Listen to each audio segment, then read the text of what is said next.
Welcome to Couch 44. My name is Paige and today I'm pleased to be joined by freelance photographer Roman Wojkowski. So, how are you today, Roman? Yeah, I'm very good, thank you. So, tell us a little bit about yourself and how you got into photography. In my second year of high school, I got really into skateboarding. And at the skate park, there were a couple of skateboarders who always had a really cool camera with them. So I thought to myself, I need to get a cool camera myself. And then I thought about it a little bit more, and I thought how cool it would be to capture skateboarders doing really cool things. And that's how it started. Being a photographer means you need a lot of equipment on your own. What gear would you recommend for a photographer? Well, the gear that I use is a Canon 6D Mark II with a 16-35 lens. That's basically all you need for an event photographer. Oh, and plus the flash, I use a Speedlight 580 EX2. Obviously, I didn't start off with that. I started off with a Canon 600D and an 18-55. It's very user-friendly, and it's definitely something I'd recommend for beginners. Nice. Yeah. So, what sort of work do you pick up as a freelance photographer? It's mainly events for me. That's the stuff that I do the most. A lot of it is shooting 21sts and parties. Recently, I've been working at clubs as well, which is a lot of fun. And also, when I'm lucky, a couple of bands hit me up and ask for photos as well. You also mentioned that you shoot events like big birthday parties, like 21st and stuff like that. How do you get into that sort of work? That I do by myself. The first gig I ever did was an engagement party, and I just put up an ad on Gumtree, basically saying my services are available. And one time, a person called me and they asked me if I could shoot an engagement party tonight. Not tonight, but back then, tonight. Yeah. And that was my first gig. And ever since then, I just kept getting calls after that. So yeah, I was pretty lucky. And then you also mentioned that recently you've been doing shoots at clubs. How do you get into that sort of work? Sometimes it is through who you know. Sometimes there are club managers who might need a photographer. I saw a Facebook post that this club was looking for a photographer, so I emailed them and they got back to me after a week and asked me to do a trial shift. And ever since then, I've just been working there. If you look at Roman's Instagram, he's got plenty of photos of concerts. How do you get work like that? There's different avenues that you can take. Sometimes it's just luck and a band sees your Instagram and they ask for photos. I work with an agency who I'm pretty lucky to be with, and whenever I see a band that I want to shoot, I go to them and send in my application. So who have been some of your favourite artists to shoot? I've shot a couple of big bands like the 1975, the Brockhampton, but I think the best bands that are most memorable for me are the smaller ones. Not necessarily smaller ones, but the smaller venues.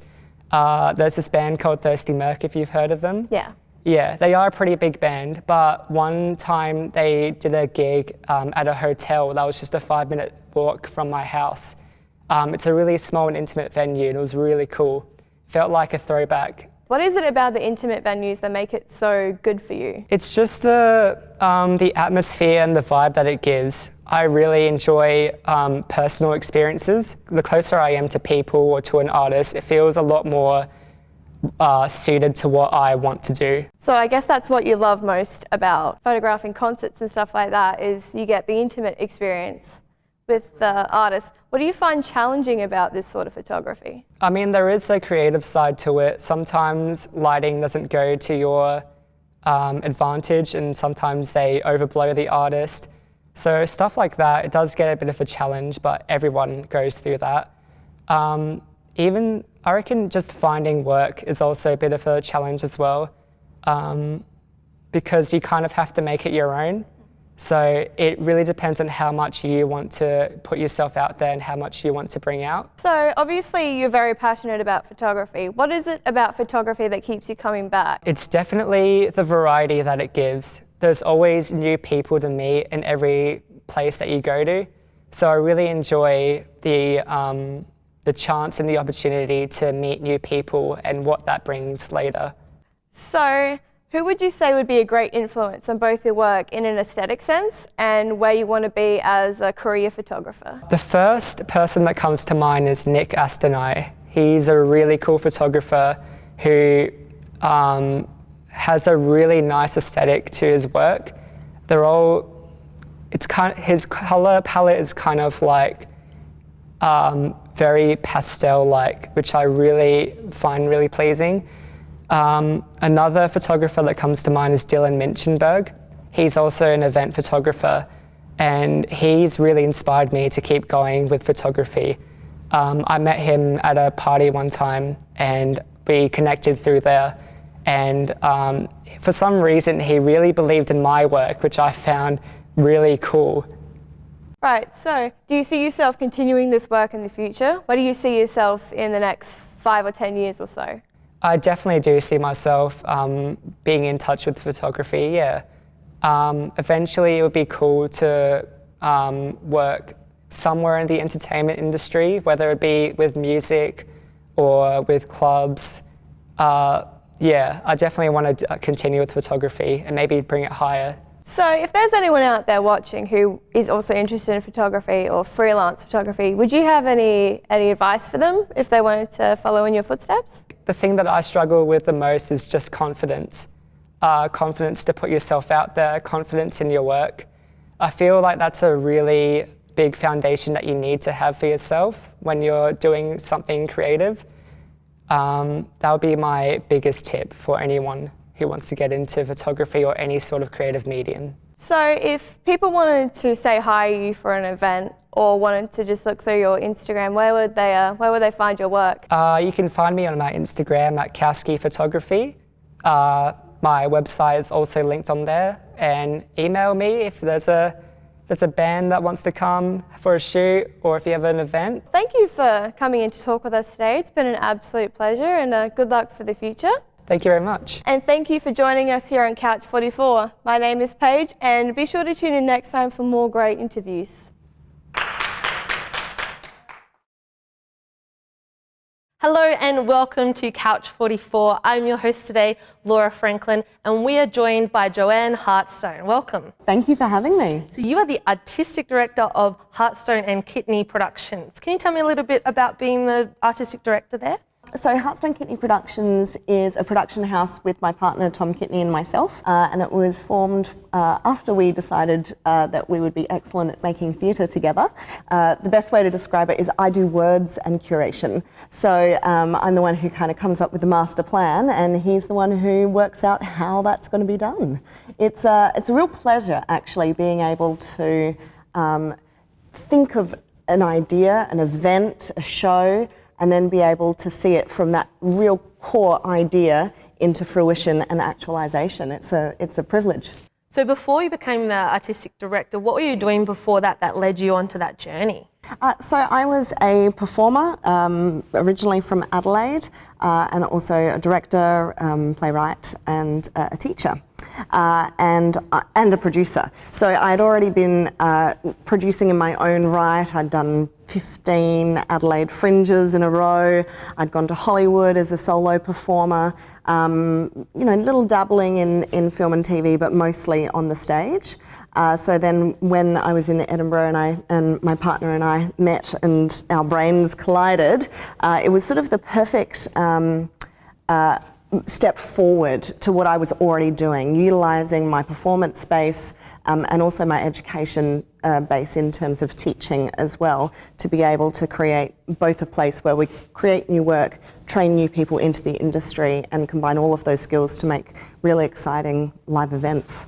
So do you have a physical place that you work from and host your shows and teach workshops and things like that? So we activate the Adelaide Botanic Garden for Fringe. I've been in the Botanic Gardens since 2016, and so we have a theatre, or multiple theatres actually, called Black Box Theatres. The name comes from an empty theatrical space in which it's a blank canvas for any performer or artist to create a world out of nothingness. So the black box is that idea of sort of imaginative infinity. What is happening throughout the rest of the year with your production company? Well, 2020 has been quite a challenging year for all of live performance artists, and so we've really had to diversitise our practice.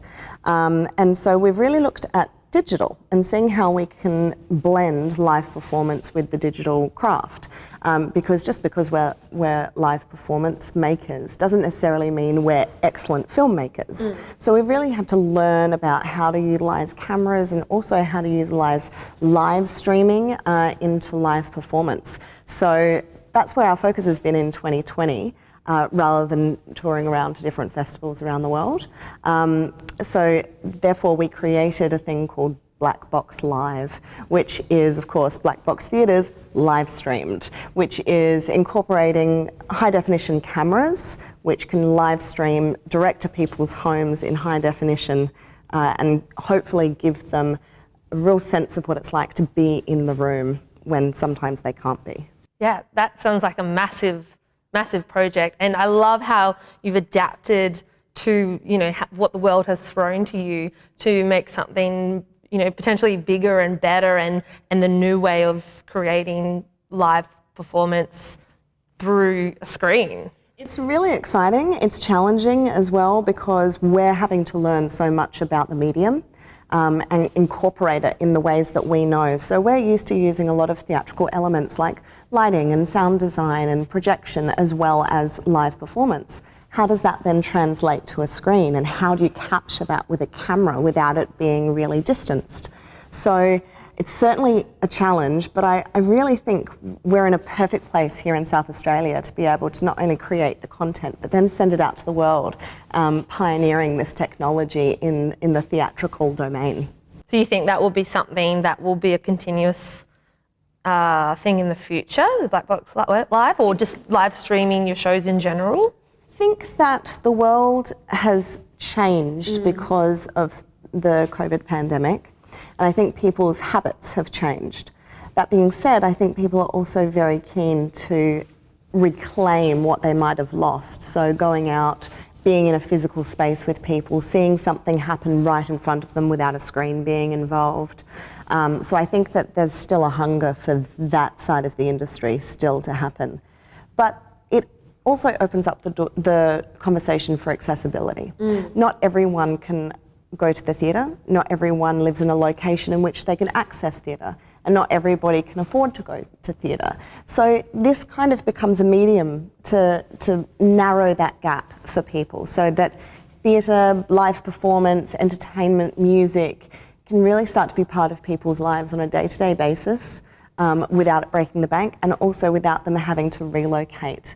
So I think it will be a bit of both worlds. I think that the live entertainment industry will certainly pick up again, but I think that live streaming will become a usual part of the practice. Yeah, it's great that it's opening it up to be more inclusive of everybody rather than just those able people that can walk in the door to a live performance. Yeah, that's wonderful. I want to talk a little bit about the other side. I guess if I was an artist or a performer or trying to get my show picked up, what are some advice you might give to some of those people as an artistic director and a producer that they might take on to, get their show out there or picked up by someone like you? I think know what it is that you're pitching is really important. So some people have an idea for a show, but it's not really been fleshed out yet. And some people have a show ready to go that they just need a platform for. I work with a variety of different leveled performers, shall we say. So I've worked with hugely experienced, decades experienced performers who know exactly what they need, and I can just offer them the right black box in order to perform. And I also work with emerging artists, people who have never done Fringe before, for example. And they come to me with an idea and I give them mentorship throughout the process and give them suggestions so that they can transition from being an emerging artist into a practicing artist. So the advice I'd give is ask for help when needed, know what it is you're putting forward, and keep a really positive mindset while you're having these initial conversations, because if I find a show that I think would be an excellent part of my program, or indeed an artist that would be an excellent part of the program, I'm really excited by that and I want it to work. So we're both coming at it at saying, yeah, let's make this happen. So the more open-minded and positive you can be, the better it is for all of us. And what if that person wants to be you, wants to be that artistic director? What kind of advice would you give to someone who might want to go into that avenue? It's hard.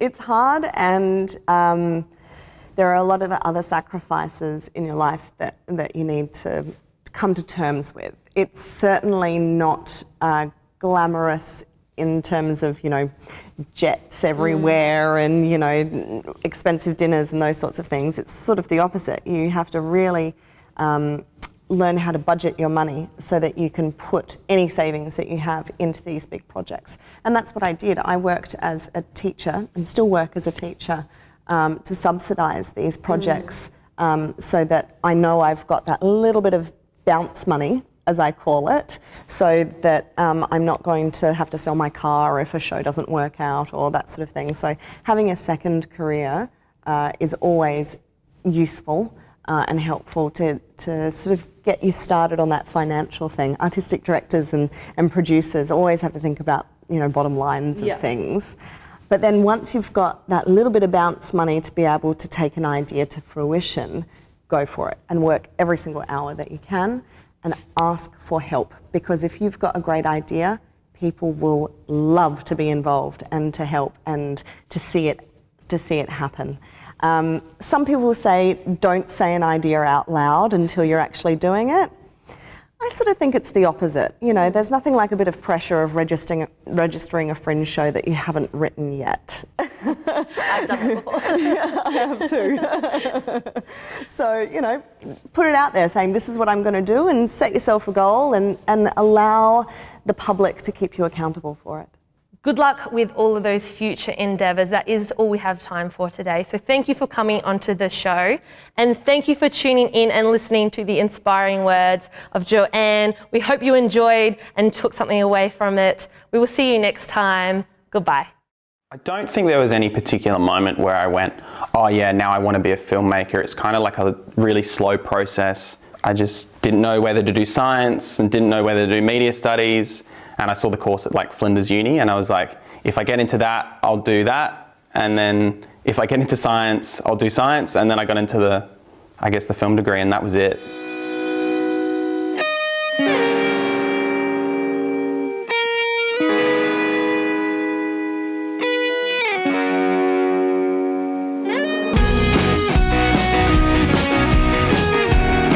The way I come up with a film or a film idea or like a concept is my co-director Alex Salkizovich and myself.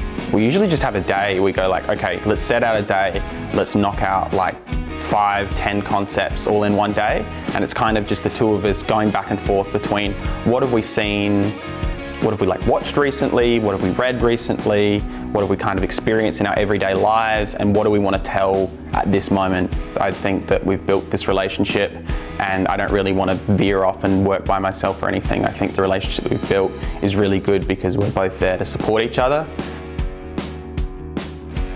Carrie's Doing Great is about a video game developer who uncovers a conspiracy that the local townspeople are kidnapping the creatives and turning them into mindless drones through the use of mind control and a giant sheep monster. So, a pretty weird movie and a lot of fun. The themes explored throughout Carrie are kind of universal, kind of looking at the societal pressures that come from following a career path that isn't necessarily the normal.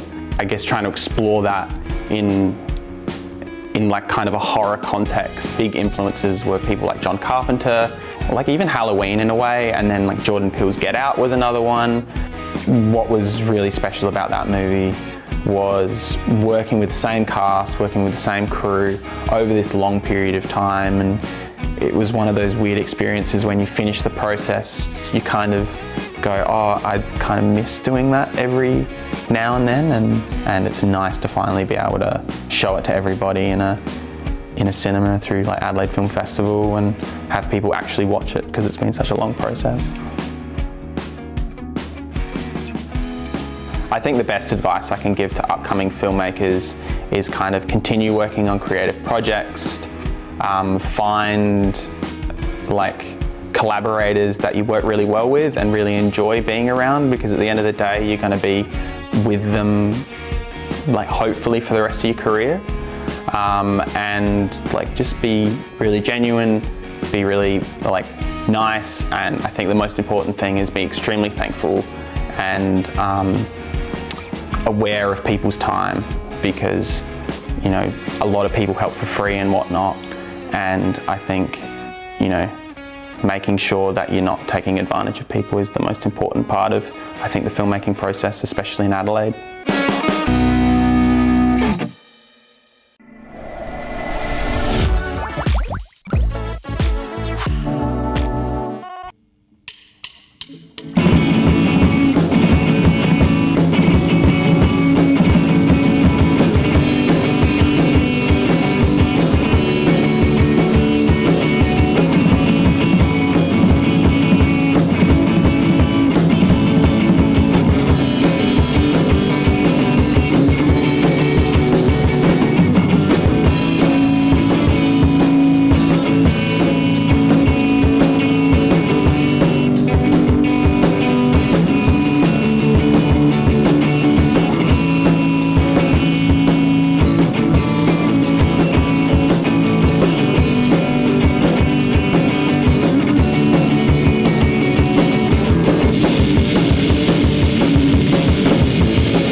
Hey guys, I'm Henry and this is Couch 44. Today I'm joined with Space Ox. Now firstly, awesome set by the way.